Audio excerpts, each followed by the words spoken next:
YouTube channel अपना study group. मैं आपका अपना भाई धर्मेंद्र।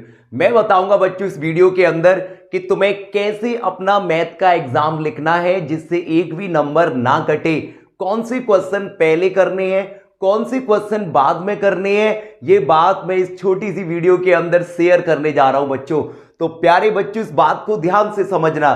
तुम जैसे ही क्वेश्चन पेपर लेते हो तो उसके अंदर सबसे पहले जो तुम्हें एमसीक्यूज क्वेश्चन मिलते हैं बहुविकल्पीय बच्चों, तो याद रखना सबसे पहले उनको ही करना है तुम्हें। मेरे प्यारे बच्चे, कुछ लोग क्या करते हैं कि वो लोग सबसे पहले बड़े क्वेश्चंस यानी जो लॉन्ग क्वेश्चंस होते हैं उनको करने लग जाते हैं। फिर बाद में इसका पता है क्या होता है कि टाइम खत्म हो जाता है और जो शुरुआत के एमसीक्यूज क्वेश्चन होते हैं उनमें वो टाइम नहीं बचा पाते हैं। वो बचा पाते हैं ओनली 10-12 मिनट। भाई 20 क्वेश्चन है, कम से कम 20 मिनट तो क्वेश्चनों को 20 से 25 मिनट तो देने होंगे। तो होता क्या है, काफी बार ऐसा हुआ है बच्चों, इसलिए वीडियो लेके आया हूं मैं आपके लिए। कुछ बच्चे बाद से अटेम्प्ट करते हैं, आके बोलते हैं कि सर भैया एग्जाम तो इजी था, पूरा हो भी गया था, पर टाइम नहीं बचा था, मेरे एमसीक्यूज छूट गए। बच्चों ये गलती तुम मत करना, बिल्कुल मत करना बच्चों। तो जब भी तुम क्वेश्चंस कर रहे हो तो सबसे पहले तुम्हें अटेम्प्ट करने हैं बच्चों एमसीक्यूज। एमसीक्यूज बहुविकल्पीय प्रश्न लिखने हैं भाई सबसे पहले।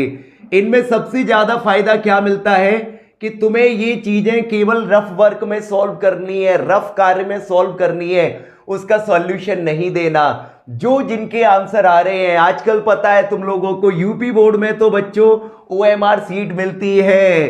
क्या मिलती है बच्चों? OMR sheet. तो उस ओएमआर सीट पर जैसे तुम्हें पता चला फर्स्ट का ये है, सेकंड का ये है, ओएमआर सीट पर साथ की साथ फिल करते जाओ। उस गोलों को भी, सर्कल को भी बाद के लिए मत छोड़ो बेटा कि हमने ये कर लिए बाद में फिल कर लेंगे, बिल्कुल नहीं। साथ की साथ फर्स्ट का ए, सेकंड का बी साथ की साथ फिल करते जाओ और फिर उसको एक साइड पर रख दीजिए। दूसरी सबसे जरूरी बात बेटा जो हर बच्चे को समझनी चाहिए, एमसीक्यूज पक्के नंबर होते हैं, उनको तुक्का लगाने से बचना है बच्चों। अगर तुम्हें शुरुआत में क्वेश्चन नहीं आ रहा है, थोड़ा बहुत डाउट है, तो मेरे प्यारे बच्चों, मेरे लाडलो, उस क्वेश्चन को थोड़ा बाद के लिए छोड़ देना। क्या पता वो बाद में समझ में आ जाए, फिर बाद में तो वो लगा नहीं है, पर तुक्का लगाने से पहले बचना है क्योंकि वहां नंबर पक्के होते हैं। हमें सॉल्यूशन देना नहीं होता बेटा, साइड में सॉल्व करना है, टिक लगाना है, वो भी करेक्ट, सर्कल भरना होता है बच्चों एमआर सीट में। और सीबीएसई बोर्ड के अंदर तो ऐसा नहीं है, तो अपना ही सीधे सीधे हम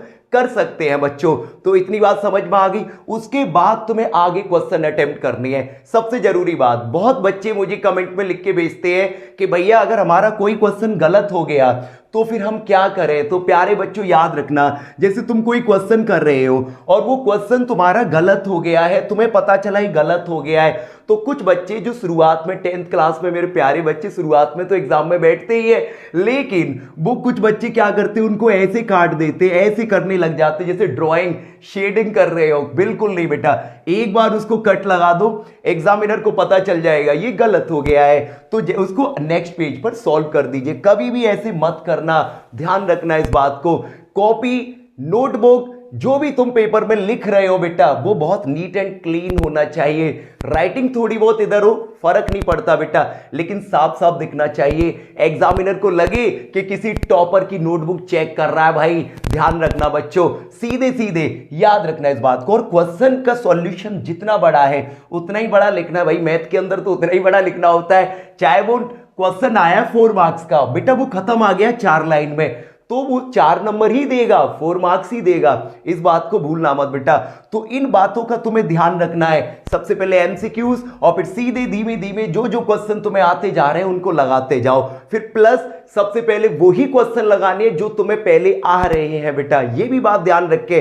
जैसे तुम्हें लग रहा है ये क्वेश्चन मुझे आ नहीं रहा है तो उस पर ज्यादा टाइम वेस्ट मत करो, वो आगे बढ़ो। और जो भी तुम आंसर शीट में बेटा, जो भी तुम अपनी नोटबुक के अंदर रफ वर्क कर रहे हो, तो बेटा एक पेज पर जो, जैसा कि सभी बच्चे जानते हैं, रफ कार्य लिख दें। क्या लिख दें बच्चों? रफ कार्य लिख दें, रफ वर्क लिख दें, जिससे एग्जामिनर को पता चल जाए कि ये जो पेज पर इस बच्चे ने लिखा है ये रफ वर्क है, और फिर बाद में कुछ बच्चे उसको काट भी देते हैं, कुछ बच्चे काटना भूल जाते हैं, दिक्कत कोई नहीं है। अगर मेरे प्यारे बच्चों ने रफ कार्य लिख दिया है, रफ वर्क लिख दिया है, एग्जामिनर को कोई समस्या नहीं है बच्चों, ध्यान रखना।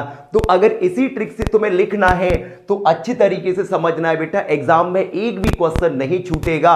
और सबसे जरूरी बात बेटा, जो तुम क्वेश्चन को सॉल्व कर रहे हो, जैसे मान लो बेटा मैं इस क्वेश्चन को सॉल्व कर रहा हूं और सॉल्व करते करते मुझे पता चला यहां फॉर्मूला लग रहा है, फॉर्मूला, तो उस फॉर्मूले को उस लाइन में लिख दो कि कौन सा फॉर्मूला लग रहा है। क्योंकि मैं एक बात बता दूं बेटा, तुम्हारी इस मैथ के एग्जाम में स्टेप मार्किंग होती है। क्या होती है बच्चों? Step marking.